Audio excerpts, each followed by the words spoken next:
किसान भाइयों जय हिंद। आज हम आपको प्रधानमंत्री फसल बीमा योजना के बारे में संपूर्ण जानकारी देने जा रहे हैं। किसान भाइयों, ये वीडियो आप जरूर देखें क्योंकि 31 जुलाई पूरे भारत में अंतिम तिथि होती है फसल बीमा को करवाने की।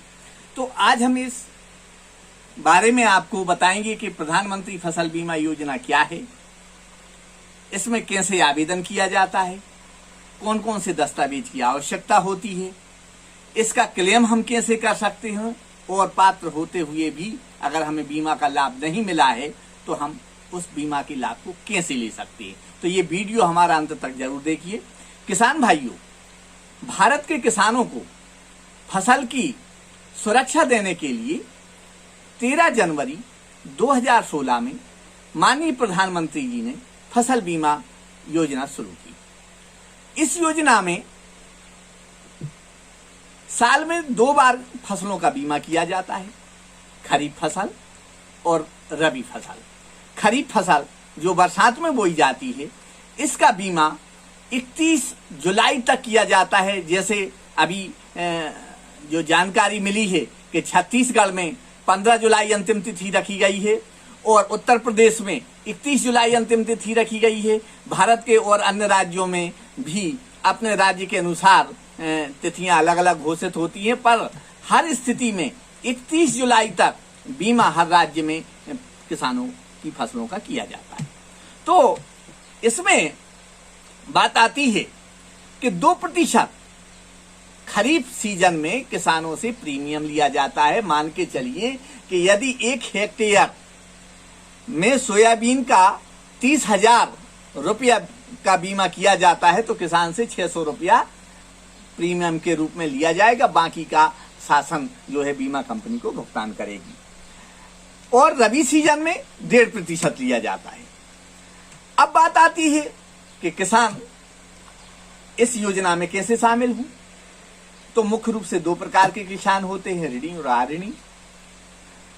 प्रारंभ में ऋणी किसानों के लिए बीमा करवाना आवश्यक था। 2020 के बाद इसे ऐच्छिक कर दिया गया है। ऐच्छिक का अर्थ है कि अब किसान को बीमा प्राप्त करने के लिए संबंधित बैंक में जाकर के बुआई प्रमाण पत्र और एक आवेदन देना पड़ेगा। आवेदन इस तरह का होता है, ये हर बैंक के द्वारा लगभग एक निर्धारित फॉर्म में होता है और बुआई प्रमाण पत्र इस तरह का होता है। इसको कृषि विभाग के अधिकारी या ग्राम पंचायत के सचिव सरपंच के द्वारा इसको प्रमाणित करवा करके बैंक में जमा करना पड़ता है और जमा करने के बाद में इस तरह की बैंक से पावती लेना भी जरूरी है। किसान भाई ये भी सुनिश्चित करें क्या उनने समय पर अपने कर्ज का भुगतान किया है, क्या उनके खाते में इतनी प्रीमियम राशि जमा है कि उससे प्रीमियम काटा जा सके। तो किसान भाई ये 2 चीजें और ध्यान रखें। और अऋणी किसान संबंधित नजदीकी जो बैंक है वहां जाकर के बीमा करवा सकते हैं। सीएससी सेंटर में जाकर के बीमा करवा सकते हैं। सीएससी सेंटर आने नागरिक सुविधा केंद्र या पास की जो नजदीकी कृषि साख सहकारी समिति है वहां जाकर के भी बीमा करवा सकते हैं। बीमा के लिए यही बुआई प्रमाण पत्र, एक आवेदन, भू अधिकार पुस्तिका, आधार कार्ड और प्रीमियम की राशि, इतनी चीजें उसको जमा करना पड़ती हैं, तब उसका फसल बीमा का पंजीयन होता है। अब बात आती है कि हम क्लेम कैसे प्राप्त करें। तो सरकार प्रतिवर्ष हर सीजन में फसल का सर्वे करवाती है जिसको और एक थ्रेशहोल्ड रिपोर्ट बनवाती है। अगर 33% से अधिक नुकसान होता है तो किसान को फसल बीमा का लाभ दिया जाता है। और किसी प्राकृतिक आपदा, मान के चलो ओले गिर गए, पाला पड़ गया या किसी कारण से किसान की फसल में आग लग गई, तो ऐसे किसानों को ये जो स्क्रीन पर नंबर दिया जा रहा है, टोल फ्री नंबर पे अपनी शिकायत दर्ज करें और संबंधित कृषि विभाग के अधिकारी को आवेदन देकर उसकी पावती प्राप्त करें। तो इस तरह से किसान को बहुत सहूलियत से फसल बीमा का लाभ मिल जाता है।